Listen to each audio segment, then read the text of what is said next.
અમે પોલીસને કીધું છે ક્રાઉડ કંટ્રોલ કરે, પીસફુલ રજૂઆત કરવો એમનો હક છે, પણ જે પીસફુલ રજૂઆત કરે ત્યાં સુધી સારું છે, પણ આ અધિકારી કર્મચારીઓને કનડગત કરે છે. અમે પોલીસમાં કીધું છે આવીને ક્રાઉડ કંટ્રોલ કરશે. એજન્સી મારફતે લોકો લીધેલા છે એ ક્યારેય કાયમી નહીં થાય. કોન્ટ્રાક્ચ્યુઅલ કર્મચારી છે એમને બી અમે કાયમી નથી કરવાના. 11 માસના કરાર પર છે, દરેક જગ્યાએ એવું ચાલે છે જે એટલે અમે એમની માંગણી સ્વીકારવાના નથી.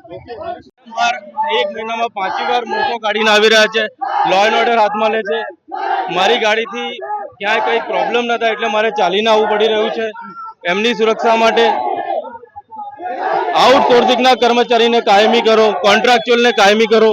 જીએડીના જે જીઆર છે, પરિપત્ર છે એ પ્રમાણે જે કરવાનું હોય અમે કરી રહ્યા છીએ, પણ આઉટસોર્સિંગને કાયમી કરવાની જોગવાઈ નથી, કોન્ટ્રાક્ચ્યુઅલને જોગવાઈ નથી.